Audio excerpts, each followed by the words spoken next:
प्रिय विद्यार्थियों नमस्कार। मेरा नाम प्रीतम सिंह शेखावत है। आप इस कक्षा को YouTube channel Hindi with Pritam Singh Shekhawat पर देख रहे हैं।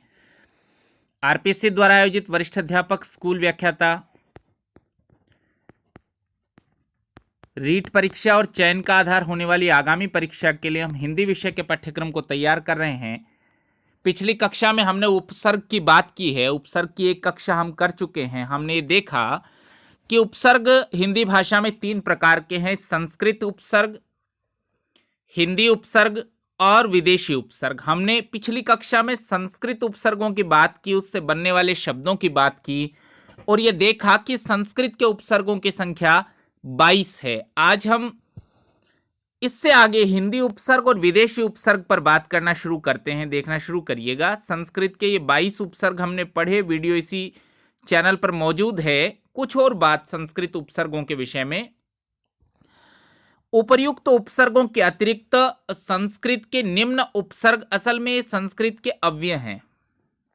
संस्कृत के ये अव्यय हैं, भी हिंदी में प्रयुक्त होते हैं। संस्कृत के ये जो अव्यय हिंदी में प्रयुक्त होते हैं तब वो उपसर्ग की तरह काम करना आरंभ करते हैं। संस्कृत के उपसर्ग तो 22 ही हैं, पर संस्कृत के कुछ अव्यय भी हिंदी में उपसर्ग की तरह इस्तेमाल होते हैं। जैसे शब्द देखिए, अंतर। अंतर का अर्थ है भीतर, तो अंतर अंतर्गत, अंतर आत्मा, आत्मा के भीतर, अंतर्धान। और शब्द शुद्धि के लिए भी आपको ये शब्द बताया है अंतर्धान, देखने जैसा शब्द है। अंतरदशा, अंतरराष्ट्रीय। अब देखिए ये जो अंतरराष्ट्रीय है ये भी ठीक है, पर राष्ट्र के भीतर के लिए ठीक है। राष्ट्र के भीतर हो तो आप इसको अंतरराष्ट्रीय कहते हैं, 2 राष्ट्रों के बीच में हो तो हम इसको अंतरराष्ट्रीय। ठीक है, तो देखना शुरू करिए। शब्द है अंतरिक्ष और अंतरदेशीय। अंतरदेशीय का अर्थ भी है देश के भीतर। अंतरदेशीय जो पत्र होता था देश के भीतर, तो अंतर एक अव्यय है और उपसर्ग की तरह प्रयुक्त तो होता है, हिंदी में नए शब्द बनाता है। देखिए पुनर् शब्द बनता है पुनर्जन्म, वापस जन्म लेना, पुनरागमन, पुनरुदय। ये शब्द देखने जैसा है। देखिए पुनर् और उदय। अब उ ह्रस्व है, उदय का उ ह्रस्व है, तो शब्द कैसे बनता है? पुनरुदय। ठीक है, अगला देखिए पुनर्विवाह,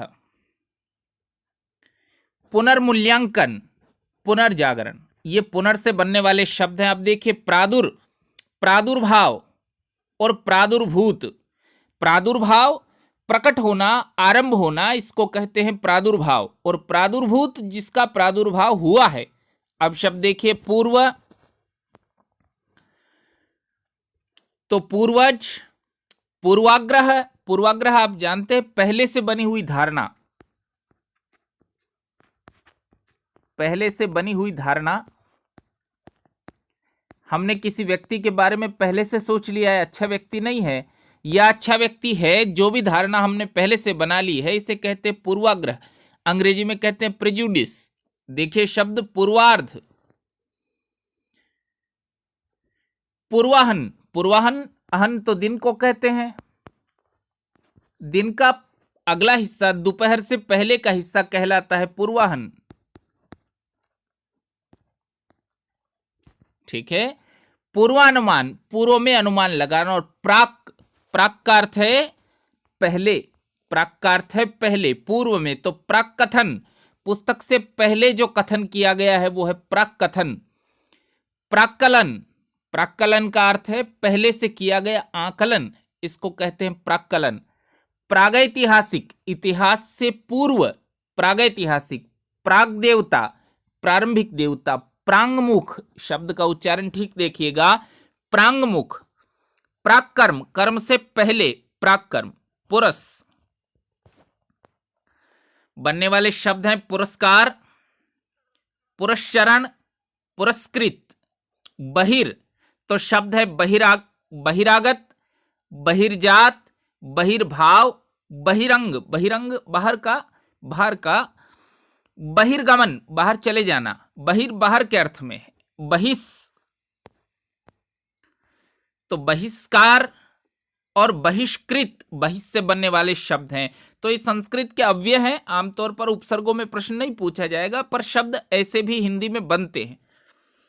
आत्म, आत्मकथा, आत्मघात, आत्मबल, आत्मचरित और आत्मज्ञान। चरित्र का अर्थ जीवन वृत्त होता है भाई। चरित्र और चरित्र बिल्कुल अलग अलग चीजें हैं। शब्द युग्म के लिए भी कभी आए तो याद रखिएगा।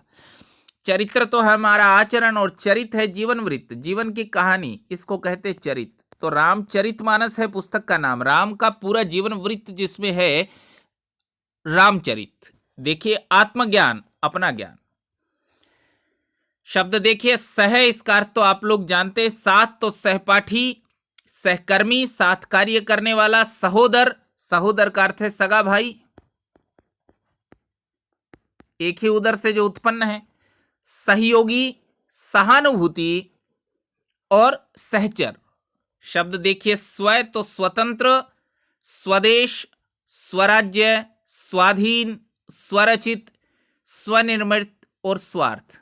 स्व और अर्थ से मिलकर बना है, दीर्घ संधि का साधारण नियम है स्वार्थ। ठीक है। शब्द देखिए पुरा, पुराने समय से जो चला आ रहा है, प्राचीन जो है उसके लिए शब्द है पुरा। तो पुरातन, पुरातत्व, पुरापथ, पुराना रास्ता, पुराण और पुरावशेष। स्वयं से शब्द बना है स्वयंभू, स्वयंवर, स्वयंभू। इस शब्द का मतलब होता है जो स्वयं ही उत्पन्न होता है, स्वयं उत्पन्न, उसके लिए शब्द है स्वयंभू। कभी कभी स्व घोषित के लिए भी इस्तेमाल होता है, जिसने खुद ही घोषणा कर दी है कि मैं ये हूं, इसको कहते हैं स्वयंभू। ठीक है। देखिए स्वयं सेवक, स्वयं पाणी। पाणी का अर्थ तो आप लोग जानते हैं हाथ होता है, इसलिए वीणा जिनके हाथ में है उन देवी को हम वीणा पाणी कहते हैं। स्वयं सिद्ध, जो स्वयं ही सिद्ध है। अगला शब्द देखिए आविश, तो शब्द बनता है आविष्कार, आविष्कृत। आविर तो आविर्भाव, आविर्भूत। प्रातर तो प्रातः काल, प्रातः वंदना, प्रातः स्मरणीय। इति, इतिश्री, समाप्ति के लिए शब्द है इतिश्री।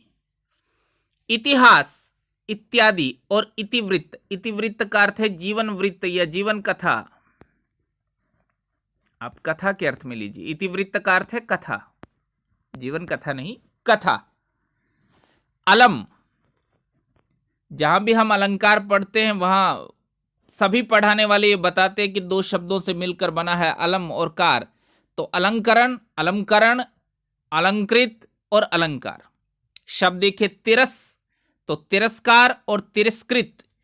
तत् तो तल्लीन, तन्मय, तद्धित, तदंतर। तदंतर का अर्थ है उसके पश्चात। तद, तत् और अंतर। तत्काल, तत्सम, तद्भव और तद्रूप। शब्द देखिए अमा,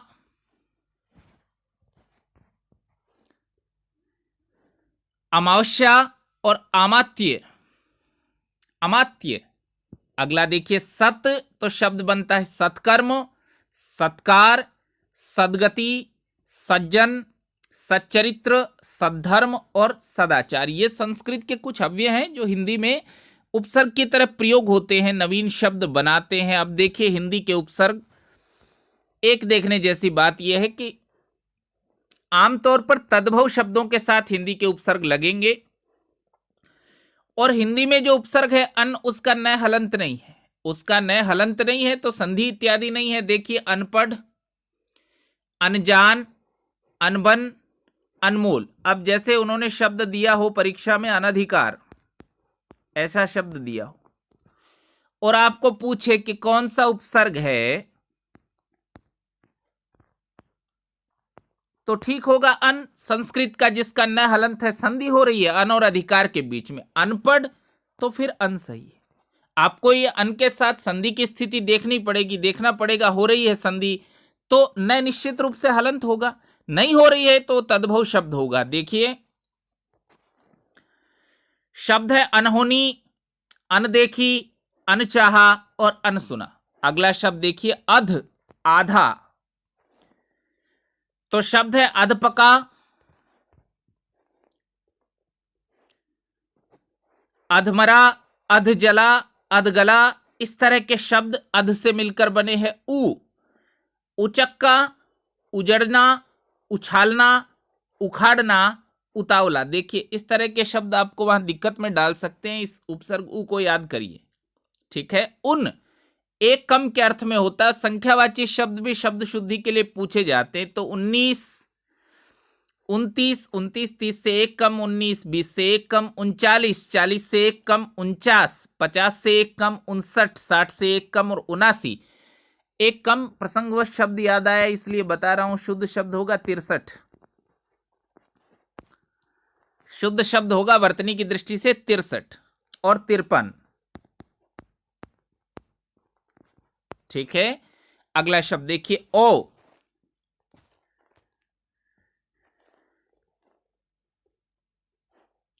औगुण, औगढ़, ओगढ़ जिसको हिंदी में आप कहते हैं अवगढ़, देशी हो गया ओगढ़। ओसर, ओघट, अवतार। अब अवतार से बना है तो तद्भव शब्द है, ठीक है। बुरा के अर्थ में है। शब्द है कुरूप, कुपुत्र, कुकर्म, कुख्यात। ख्यात का अर्थ प्रसिद्धि है भाई। ख्यात का अर्थ तो प्रसिद्धि है। अच्छी प्रसिद्धि है तो शब्द है विख्यात। बुरी प्रसिद्धि है तो शब्द है कुख्यात। खूब प्रसिद्धि है तो शब्द है प्रख्यात। अच्छी या बुरी का भाव नहीं है प्रख्यात के साथ। आमतौर पर तो अच्छे के इस्तेमाल में ही होता है। शब्द के अर्थ पर जाएंगे तो प्रसिद्धि है बस, ठीक है। तो देखिए कुमार्ग, कुचाल, कुचक्र और कुरीति। अब देखिए चार के अर्थ में है तो चौराहा, चौमासा, चौपाया, चौरंगा, चौकन्ना, चौमुखा और चौपाल। चार के अर्थ में है। पांच के अर्थ में है पचरंगा, पंचमेल, पचकूटा और पचमढ़ी। समझ रहे? तो 5 संख्यावाची है। अगला देखिए पर, दूसरे के अर्थ में है तो शब्द है परहित, परदेशी, परजीवी, परकोटा इत्यादि शब्द। भर पूरे के अर्थ में है तो भरपेट, भरपूर, भरकम, भरसक। भरसक शक्ति भर, सक का अर्थ है या शक्ति। पूरी शक्ति लगाकर कोशिश की तो भरसक कोशिश की। भरमार और भरपाई। अगला देखिए बिन,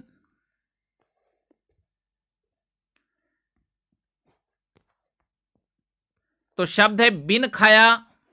नहीं के अर्थ में साधारण हिंदी शब्द है बिन ब्याहा, बिन बोया, बिन जाया इत्यादि।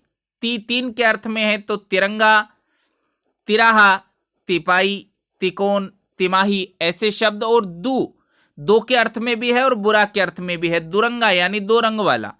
दुलट्टी अब बुरे के अर्थ में है और 2 के अर्थ में भी है। वो दोनों लात एक साथ मारे तो दुलत्ती। दुनाली, 2 नालियां हो, 2 नलकियां हो तो दुनाली एक तरह की बंदूक है भाई। ये दुराहा, 2 राहें। दोपहरी, दूसरा पहर, दोपहरी। दुगुना, दुकाल और दुबला। का बुरा के अर्थ में है जैसे कायर, कापुरुष और काजल। सहित के अर्थ में है सपूत। अच्छे के अर्थ में भी है सपूत, सफल, सबल, सगुण, सजीव, सावधान और सकर्मक। चिर सदैव के अर्थ में है तो चिरकाल। लंबे के अर्थ में है चिरकाल, लंबे समय तक। चिरायु जिसकी आयु लंबी है। चिर यौवन जो यौवन लंबे समय तक बना रहे। चिर परिचित लंबे समय से परिचित। नहीं के अर्थ में है जैसे नकुल, नकुल नेवला को कहते हैं भाई, ठीक है। नास्तिक, नग किसका पर्यायवाची है भाई? पर्वत का। प्रसंगवश नग पर्वत का पर्यायवाची है। नपुंसक, नगण्य और नेति, नय और इति से मिलकर बना है। नेति, नेति का अर्थ है नहीं है, गुण संधि है ये, नय और इति। ठीक है। बहु ज्यादा के अर्थ में है तो बहुमूल्य, बहुवचन, बहुमत और बहुभुज। शब्द देखिए आप, स्वयं के अर्थ में आप काज, आप बीती, आप कही, आप सुनी इत्यादि। नाना विविध के अर्थ में है तो नाना प्रकार, नाना रूप, नाना जाति, नाना विकार। कै बुरे के अर्थ में है तो कपूत, कलंक और कठोर। सम समान के अर्थ में है तो समतल, समदर्शी, जो सबको एक जैसा देखे उसके लिए शब्द है समदर्शी। समकोण, जो कोण बराबर हो। समकक्ष, जो बराबर का हो। समकालीन, समचतुर्भुज और समग्र। ये हिंदी उपसर्ग हैं, आमतौर पर तद्भव शब्दों के साथ इस्तेमाल होते हैं। परीक्षा में जब प्रश्न पूछे जाते हैं तो आमतौर पर संस्कृत उपसर्गों पर अधिक प्रश्न पूछे जाते हैं, पर हिंदी उपसर्ग भी आप आवश्यक रूप से पढ़ के जाइए। अब देखिए विदेशी उपसर्ग। उपसर्ग का एक अर्थ होता है, आप लोगों को पिछली कक्षा में ही मैंने बता दिया है, तो बेरहित के अर्थ में है, नहीं है तो बेघर, घर नहीं है, बेवफा, वफा नहीं है, बेदर्द, दर्द नहीं है, बेसमझ, बेवजह, बेहया, हया भी शर्म को कहते हैं भाई, हया का अर्थ होता है शर्म, तो जिसको शर्म नहीं है उसके लिए शब्द है बेहया। बेहिसाब, कोई हिसाब नहीं है। देखिए दर जो शब्द है में के अर्थ में है तो दरअसल, इसका अर्थ है असल में। दरबार, दरखास्त, दर हकीकत, दरमियान, दरमियान का अर्थ तो होता है में। ठीक है। बा सहित के अर्थ में है, जैसे शब्द है बाइज्जत यानी इज्जत के साथ, बा मुलाहिजा यानी मुलाहिजे के साथ, मुलाहिजा यानी लिहाज, बा अदब यानी अदब के साथ, बा कायदा यानी कायदे के साथ। अब देखिए कम, तो कम अक्ल, कम उम्र, कमजोर, कम समझ और कम वक्त, कम अल्प के अर्थ में। ला बिना के अर्थ में है तो लाइलाज, जिसका कोई इलाज नहीं है, लावारिस, जिसका कोई वारिस नहीं है, लापरवाह, जिसको कोई परवाह नहीं है, लापता, जिसका कुछ पता नहीं है, और लाजवाब, जिसका कोई जवाब नहीं है। अब देखिए ना, नहीं के अर्थ में है तो नापसंद, नाकाम, नाबालिग, जो अभी वयस्क नहीं है, बालिग यानी वयस्क, जो अभी वयस्क नहीं है, नाजायज, जो अभी जायज नहीं है, नालायक, लायक नहीं है, नाराज और नादान। दान का अर्थ होता है बुद्धि संपन्न, दानिश कहते हैं बुद्धि संपन्न को। तो नादान जिसमें अक्ल नहीं है ना, दान का अर्थ होता है बुद्धि। अब देखिए हर, सीधा उपसर्ग है, प्रत्येक के अर्थ में है तो हर रोज, हर वक्त, हर हाल, हर मुकाम, हर घड़ी। खुश श्रेष्ठ के अर्थ में तो खुशनुमा, खुशहाल, खुशबू। देखिए बू तो खाली सुगंध है, अच्छी है तो आप उसको खुशबू कह देते, बुरी है तो बदबू कह देते। खुशखबरी और खुश मिजाज। बद बुरा के अर्थ में है, जैसे बदबू, बदचलन, जिसका चाल चलन बुरा है उसके लिए शब्द है बदचलन। बदमाश, माश तो व्यक्ति को कहते हैं, बुरा व्यक्ति तो बदमाश। बदमिजाज, जिसका मिजाज यानी व्यवहार, मूड इत्यादि बहुत बुरा है। बदनाम, जिसका नाम बहुत खराब है। और बदकिस्मत, तो किस्मत बहुत खराब है। सर मुख्य या प्रधान के अर्थ में है तो शब्द है सरपंच, जो पंचों में प्रमुख है। सरदार, सरताज और सरकार। बेसहित के अर्थ में है बखूबी यानी खूबी के साथ, बतौर, बशर्त और बदौलत। बिला, बिना के अर्थ में है बिला कसूर यानी बिना कसूर, बिला वजह, बिना वजह के, और बिला कानून, बिना कानून के। बेश अधिक के अर्थ में है तो बेशकीमती, जिसकी कीमत बहुत अधिक है, बेशकीमत। नेक भले के अर्थ में है तो नेक राह, नेक नाम, नेक दिल और नेक नियत। विदेशी उपसर्गों पर भी अक्सर सवाल पूछे जाते हैं, शब्दों के अर्थ जानने की कोशिश करिए, फिर उपसर्ग आप लोगों के लिए बहुत आसान रहेगा। देखिए एन ठीक के अर्थ में है तो एन वक्त यानी ठीक वक्त पर, एन जगह यानी ठीक जगह पर, एन मौका यानी ठीक मौके पर। हम साथ के अर्थ में है तो हमराज, हमदम, हम वतन, हम सफर और हमदर्द। अल निश्चित के अर्थ में, अलगरज, अलविदा, अलबत्ता और अलबेला। गैर रहित या भिन्न के अर्थ में है तो गैर हाजिर, गैर मर्द, गैर वाजिब। अंग्रेजी भाषा के उपसर्ग भी इस्तेमाल होते हैं और अंग्रेजी शब्दों के साथ ही नहीं, हिंदी शब्दों के साथ भी कभी कभी इस्तेमाल हो जाते हैं।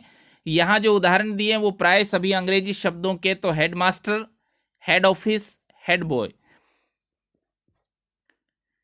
हाफ कमीज, half ticket, half pant, half shirt इत्यादि। सब उप के अर्थ में है तो सब registrar, sub committee, sub inspector. को सहित के अर्थ में है कोऑपरेटिव, कोऑपरेशन, को एजुकेशन इत्यादि। तो ये उपसर्ग हैं। उपसर्ग का अर्थ जानने की कोशिश करिए और अधिकतम उदाहरण देखिए, अधिकतम उदाहरण देखिए, तब ये प्रश्न आप लोगों का हल हो सकेगा। आप लोगों को बहुत धन्यवाद।